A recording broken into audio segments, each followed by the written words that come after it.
देखिए बच्चों, आज हम अनुकरण सिद्धांत जो अरस्तु द्वारा प्रतिपादित किया और इसके विषय में प्लेटो ने भी अपने महत्वपूर्ण विचार प्रस्तुत किए हैं। तो अनुकरण सिद्धांत को समझने के लिए हम एक सामान्य भूमिका के रूप में इन विचारों को समझेंगे। पाश्चात्य ज्ञान विज्ञान के क्षेत्र में यूनानी दार्शनिक अरस्तु का महत्वपूर्ण स्थान है और उन्होंने काव्यशास्त्र पर अपने दो महत्वपूर्ण पुस्तकें जो हमारे सामने प्रस्तुत की है, भाषण शास्त्र और काव्यशास्त्र, पोइटिक्स, दोनों अत्यंत ही महत्वपूर्ण ग्रंथ हैं उनके। अरस्तु ने काव्य पर कई दृष्टिकोण से विचार किया है और उनमें जो महत्वपूर्ण सिद्धांत, तीन सिद्धांत हमारे समक्ष हैं: विरेचन का सिद्धांत, अनुकरण का सिद्धांत और त्रासदी का सिद्धांत। तो हम पहले अनुकरण के विषय में जो प्लेटो ने विचार व्यक्त किए हैं वो भी समझ लें, जिससे कि हम अरस्तु के विरेचन के सिद्धांत को भी समझ सकें। अरस्तु ने काव्य कला को नैतिक दार्शनिक दृष्टि से नहीं अपितु सौंदर्यवादी दृष्टि से देखा था और वे कला को प्रकृति की अनुकृति मानते हैं। मतलब प्रकृति से अरस्तु का अभिप्राय था जगत के बाह्य, स्थूल और गोचर रूप तथा साथ ही आंतरिक रूप, मतलब हमारे भीतर जो भी मनोभाव पैदा होते हैं, क्रोध है आदि, क्रोध, काम आदि। अरस्तु काव्य की आत्मा पर विचार करते हुए अनुकरण को ही काव्य की आत्मा स्वीकार करते हैं। अनुकरण शब्द मिमेसिस का पर्याय है। मतलब ये जो शब्द है ये हमारे हिंदी में अंग्रेजी शब्द इमिटेशन से रूपांतरित होकर के हमारे सामने आया है। मतलब अनुकरण जो हम कहते हैं अंग्रेजी में जो है इमिटेशन, और इसमें प्रकृति और कला तत्वों का परस्पर अनुवाद, मतलब जो अनुपात निर्धारित किया गया है उसको प्रस्तुत करने का प्रयास किया गया है। प्राचीन यूनान में कला को नैतिक दृष्टि से ही परखा गया है, क्योंकि कवि को वे उपदेशक के रूप में स्वीकार करते हैं। और आप देखिए कि अरस्तु ने कला को अनुकरणात्मक ही माना है, मतलब कला अनुकरण के होती है। सुकरात और अन्य परवर्ती विचारकों ने इसी तथ्य की पुष्टि करते हुए क्या कहा, देखिए एक जगह कि कविता की ध्वनियाँ जीवन की ध्वनियों की नकल है। मतलब जीवन में जो कुछ है उसकी वे नकल हैं। और प्लेटो के पूर्ववर्ती कवि विचारक भी यही मानते थे कि कलाकार वास्तविक जगत के पदार्थों का निर्माण या उत्पादन नहीं करता, वरन वो क्या करता है, वो तो केवल उसकी छाया मात्र हमारे समक्ष प्रस्तुत करता है। मतलब ये बात समझने के लिए, और यही अनुकरण का सिद्धांत है। इस प्रकार वे कला को क्या मानते हैं, अनुकृति मानते हैं, न कि एक स्वतंत्र रचना। मतलब स्वतंत्र रचना नहीं होती वो कलाकार की, बल्कि वो तो एक अनुकृति उसकी होती है। इन मान्यताओं का प्लेटो पर प्रभाव पड़ना स्वाभाविक था। मतलब जो आगे वाले जो दार्शनिक रहे उनके विचारों का प्लेटो पर भी प्रभाव पड़ा। प्लेटो ने अनुकरण शब्द का प्रयोग कई अर्थों में किया। कहीं वे अनुकरण को नकल कहते हैं तो कहीं कल्पना की रचनात्मक शक्ति। मतलब उन्होंने भी इस शब्द को की व्याख्या अपने तरीके से प्रस्तुत की है। प्लेटो की जो धारणा अनुकरण के संबंध में रही है वो यही है कि वस्तु और उसकी प्रकृति के बीच का क्रियात्मक संबंध है। ये क्या है कि वस्तु और उसकी प्रकृति के बीच में जो क्रियात्मक संबंध होता है वही अनुकरण है। वे इस सृष्टि को विचारों की प्रतिकृति मानते हैं।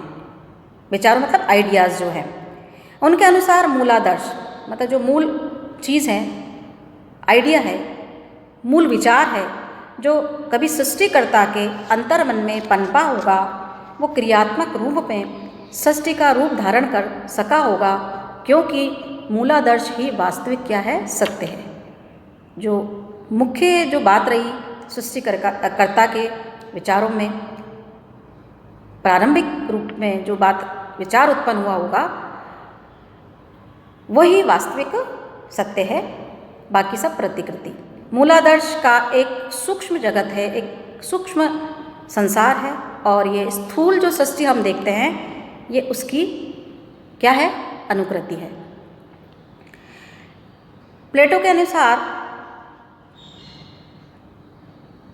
पदार्थ है तो उसकी प्रतिछायाएं पदार्थ की क्या हैं, अनुकृतियां हैं, और परमात्मा है तो परमात्मा की जो है प्रति छाया या अनुकृति जो है ये ब्रह्मांड है समस्त, ऐसा वो कहते हैं। प्लेटो ने अनुकरण के आधार पर कलाओं के भी दो भेद माने हैं। पहला है देवी कला और दूसरा है मानवीय कला।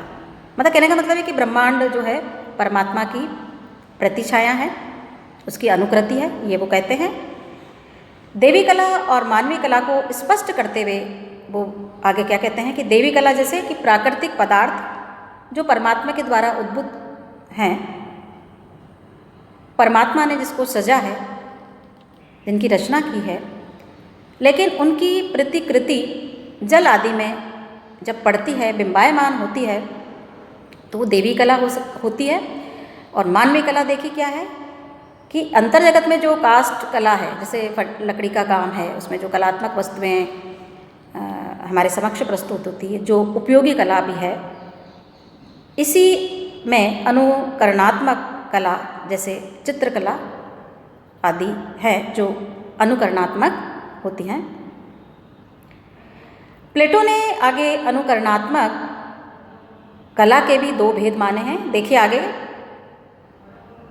नकल मतलब कॉपी मेकिंग, और दूसरा है कल्पना पर आधारित कला। मतलब दो प्रकार की कला के जो भेद उन्होंने माने। कैसे कि पहले में तो वो क्या कहते हैं कि चित्रकार उतनी ही